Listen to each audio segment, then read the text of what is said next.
ओम शांति। आज मुझे बहुत सुंदर अवसर मिला है कि मैं दादी गुलजार के साथ अपने कुछ अनुभव साझा कर सकूं। मैं आपको बताना चाहती हूं कि शुरुआत में एक मैगज़ीन निकाली थी जिसका नाम त्रिमूर्ति था और जगदीश भाई उस मैगज़ीन को लिखते थे और मैं अपने घर से उसमें लिखने में मदद करने के लिए आती थी। तो इस तरह मैं गुलजार दादी जी और जगदीश भाई के करीब आई। कुछ समय बाद जब मैं अपने घर से कहीं घूमने गई और दादी जी के लिए एक सुंदर उपहार लाई, तो मैं दादी के पास गई और मैंने दादी से कहा कि मैं आपके लिए एक सुंदर उपहार लाई हूँ।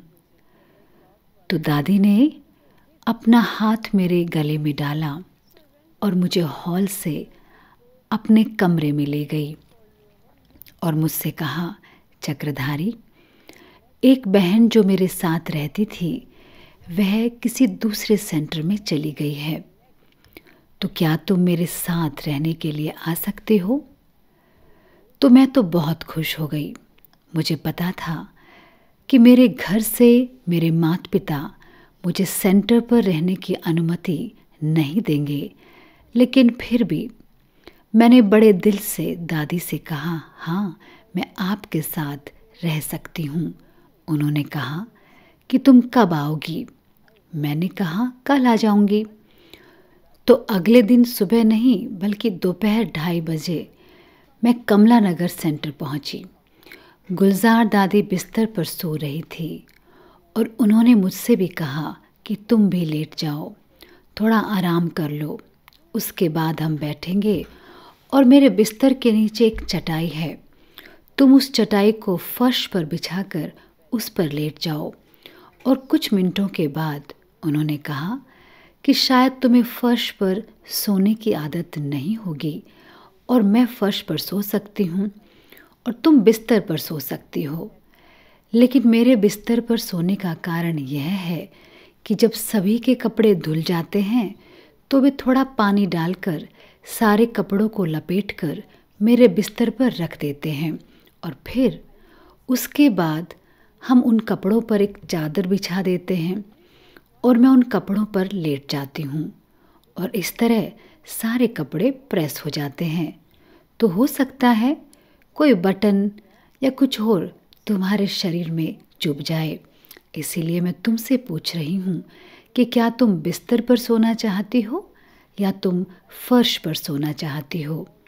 मैंने कहा, नहीं दादी, आप बिस्तर पर लेट जाओ और मैं फर्श पर सो सकती हूँ। मुझे फर्श पर लेटकर भी इतनी खुशी हो रही थी जैसे कि मैं एक बहुत सुंदर कालीन पर सो रही हूँ। जब दादी उठी तो उन्होंने मुझसे पूछा कि तुम क्या खाना चाहती हो? मैंने कहा, दादी, आप जो खाओगी वही मैं खाऊंगी। तो मैं रोज़ दादी जी के साथ खाती थी, मैं कभी अकेले नहीं खाती थी और दादी भी कभी भी अकेले नहीं खाती थी। चाहे नाश्ता हो, चाहे दोपहर का भोजन हो या रात का भोजन, जब मैंने दादी जी के साथ खाना शुरू किया तो दादी जी बहुत छोटी छोटी रोटियां खाती थी और मैं घर पर थोड़ी बड़ी रोटियां खाती थी, लेकिन दादी 2 छोटी रोटियां खाती थी, इसलिए मैंने भी वैसे ही खाना शुरू कर दिया। दादी ने मुझसे कभी नहीं पूछा कि क्या तुम थोड़ा और खाना चाहती हो या तुम थोड़ी बड़ी रोटी ले सकती हो। नहीं, दादी ने मुझसे कभी कुछ नहीं पूछा। जो वह खा रही थी मैं खा रही थी। लेकिन कुछ समय बाद मुझे कमज़ोरी महसूस हुई और उसके बाद हमारी रसोई में काम करने वाली माताजी ने मुझसे कहा, चक्रधारी, तुम बीमार नहीं हो, तुम्हारे शरीर में भोजन की कमी है, इसीलिए अब मैं तुम्हें खाने के लिए थोड़ा घी, मक्खन और थोड़ी बड़ी रोटी दूंगी, तब तुम ठीक हो जाओगी। इस तरह दादी ने मुझे कभी कोई काम करने को नहीं कहा। वह हमेशा खुद ही कुछ न कुछ करना शुरू कर देती थी और जब मैं देखती कि दादी कुछ कर रही है और मुझसे नहीं कह रही है तो मैं उनके हाथों से चादर या जो कुछ भी वो कर रही होती थी ले लिया करती, उसे ठीक करना शुरू कर देती। फिर मैं कहती, दादी ये काम मैं कर सकती हूँ। नहीं तो घर पर मैंने कुछ नहीं किया था, इसलिए मुझे नहीं पता था कि क्या करना है। तो दादी हमेशा कुछ भी करती रहती थी और फिर मैं समझ जाती थी और मैं करना शुरू कर देती थी। दादी ने कभी मुझे कुछ करने के लिए ज़ोर नहीं दिया। वह इतनी मासूम थी, जैसे उनका दिल साफ हो, और हर कोई क्लास के बाद दादी जी के पास आना चाहता था। जब तक वे दादी के पास नहीं आते थे, उन्हें लगता था कि हम क्लास में नहीं आए हैं।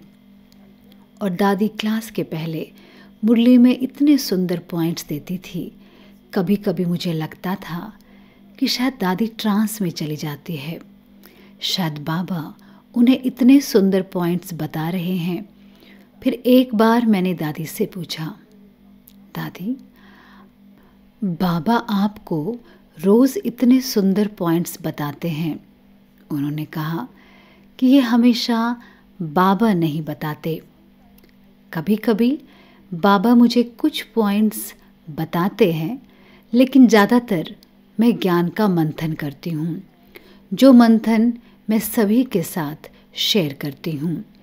इस तरह मैंने दादी को इतना विनम्र, इतना प्यार करने वाला, वह इतनी मासूम थी, जैसे उनके दिल में कभी कोई भी छल कपट ना हो। वह हमेशा शांत अवस्था में रहती थी और कभी कभी मुझसे बात करती थी।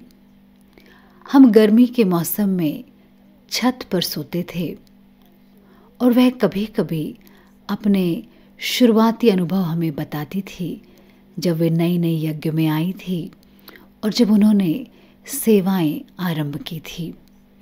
इतने कम समय में मैं इतना ही शेयर कर सकती हूँ, नहीं तो मैं बहुत कुछ शेयर करना चाहती हूँ, क्योंकि मैं लगभग 12 साल तक दादी जी के साथ अकेली रही। जगदीश भाई, दादी जी और रसोई में एक बहन और 2 भाई जो जगदीश भाई के साहित्य विभाग में मदद करते थे। इस तरह हमने बहुत सुंदर दिन साथ में बिताए। धन्यवाद। ओम शांति।